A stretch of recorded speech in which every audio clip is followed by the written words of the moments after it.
came to Canada through student refugee program 2022. So I did my second postgrad at Centennial College.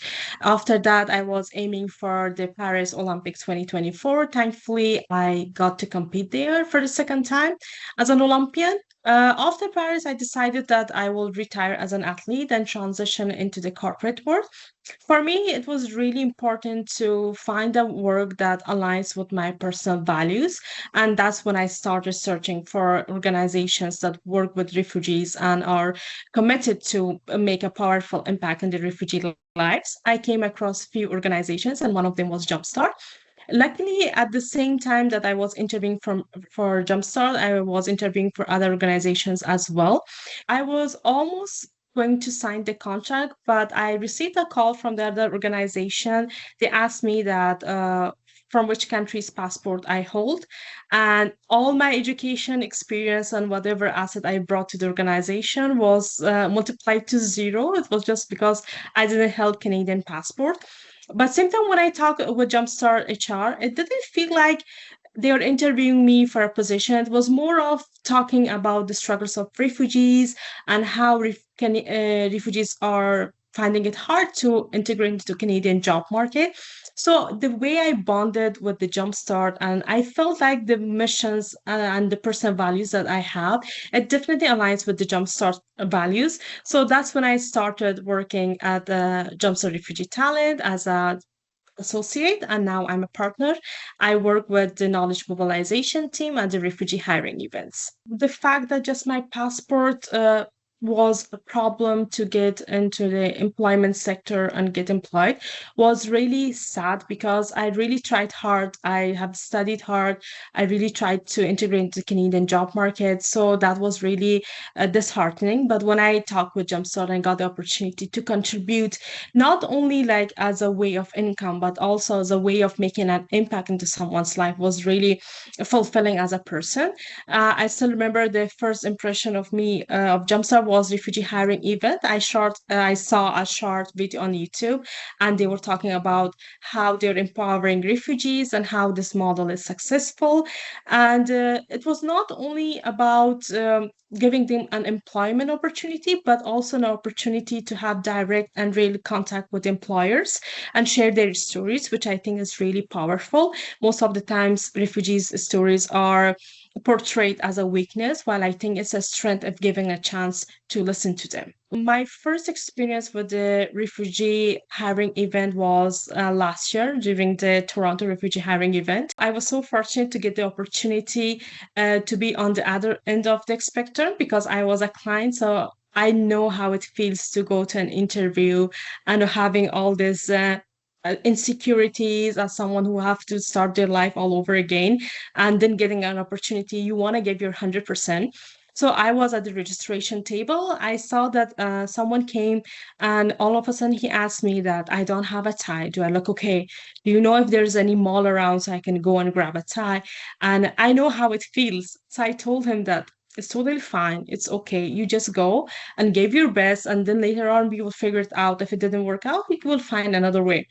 So when he went, I checked his resume that he held a really decision-making position back in his home country, but now he's hesitant and unsure of himself, and he's so scared to just go to an interview.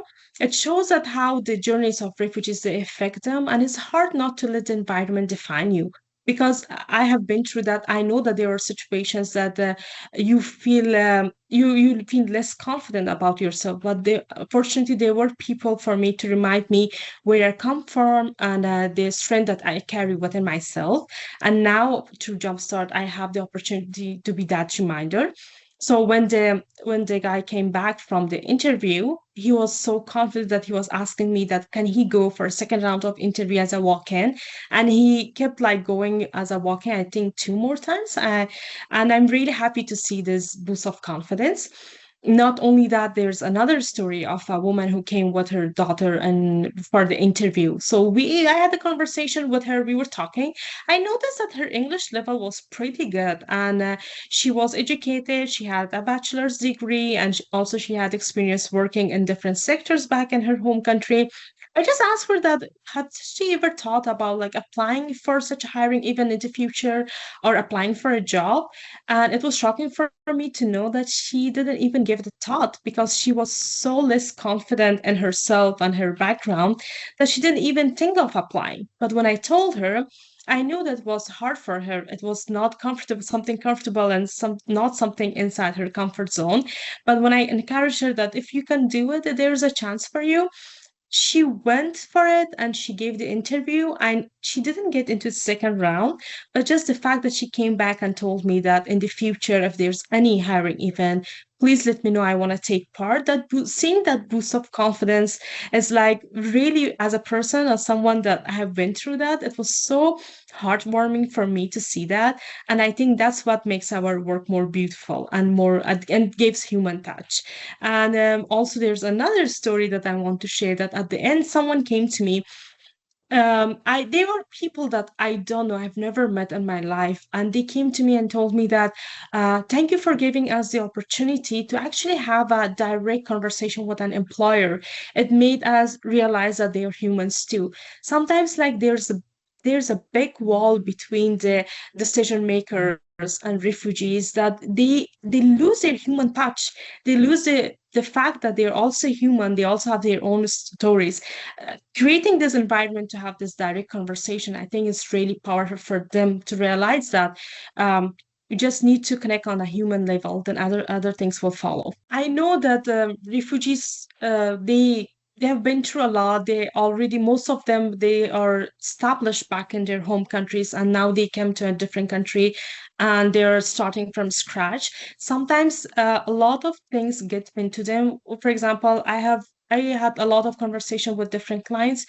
They told me that the fact that they have an accent and they cannot speak English as a native makes them believe that they don't belong here.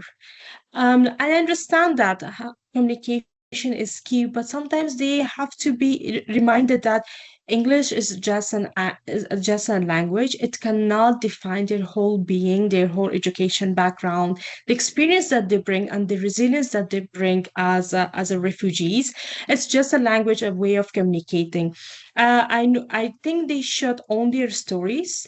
They should be proud of where they have come from, and just the fact that they are here prepared to give interviews, prepared to integrate into a new workforce or job market, it itself shows resilience. Just having an accent doesn't define them.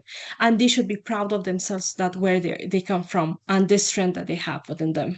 When I first came to Canada, back in my home country, our bus systems are different, our train systems are different, and although I did my master's in English, so I knew how to read and write, but there is also some stuff that it's hard to navigate unless someone guides you.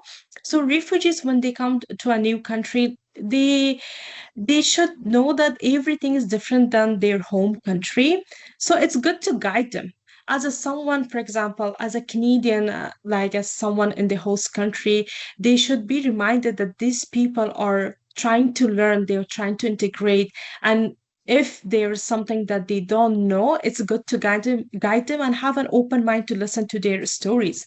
And also on the other side, refugees, what I really suggest to them, don't be scared to ask questions. If you don't know anything, it's not a shame because it's not your fault. You didn't have this system back in your home country. So it's something new and you're willing to learn. Just showing that you learn is something that you should be proud of, and ask questions. Never hesitate about that.